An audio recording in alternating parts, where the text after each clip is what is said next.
È stata una serata di gala in grande stile, con un pubblico che, sfidando l'inusuale freddo settembrino, ha gremito l'intero teatro allestito in piazza Santa Croce. Momenti di intensa spiritualità, musica, prosa e preghiera hanno composto lo spettacolo dell'Aurora, del quale l'autore e regista Pippo Calandrino ha magistralmente diretto più di 100 artisti che si sono alternati sul palco sotto la supervisione di Fausto Bruccoleri. Lo spettacolo, nell'ambito dei festeggiamenti per la Madonna Addolorata, voluto dal rettore del santuario Don Lillo Argento con il supporto logistico dell'Arciconfraternita Maria Santissima dei Sette Dolori del Parco della Valle dei Templi, è stato presentato da Margherita Trupiano.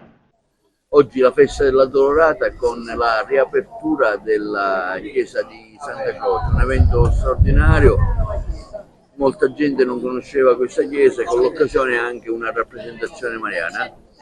Sì, questa sera, 14 settembre 2024, è una data storica perché abbiamo riportato la Madonna Addolorata alla chiesa Santa Croce per fare la festa dell'esaltazione della Santa Croce, che è in relazione e in connessione con la festa della Dolorata che sarà domani. Ed è una bella cosa farla in questo spiazzale della chiesa di Santa Croce.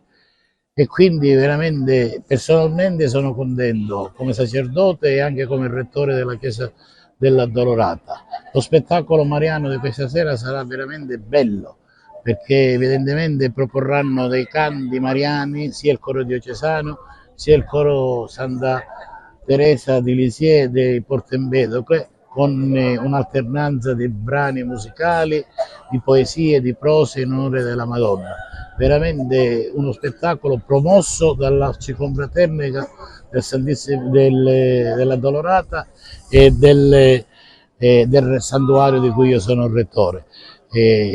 Abbiamo invitato questo gruppo che è capitanato come regista da Pippo Calandrino e credo che veramente la gente che parteciperà resterà veramente contenta e entusiasta di quanto abbiamo proposto e di quando realizzeremo. Ecco, è stato un impegno importante il suo nel organizzare l'evento. Sì, un impegno veramente importante, fatto con amore, fatto con tanta attenzione da parte dell'Arciconfraternita che ha voluto la Vergine Maria Madre Addolorata presente qui questa sera con il suo simulacro per questo spettacolo mariano e quindi l'evento sarà veramente un evento che ricorderemo a lungo.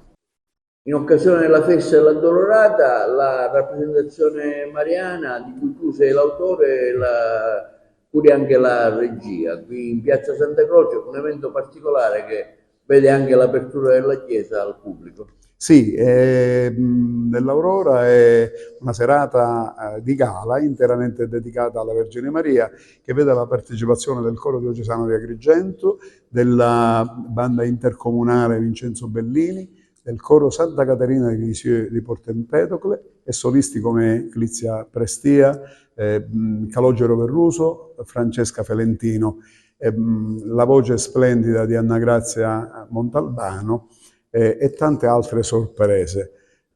L'evento sarà condotto da Margherita Trupiano.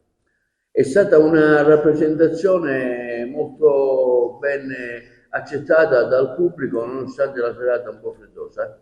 Ma penso proprio di sì, la gente è venuta numerosa, Piazza Santa Croce l'abbiamo trasformata in un teatro all'aperto, avevamo un po' paura per il vento, però alla fine insomma ce l'abbiamo fatta.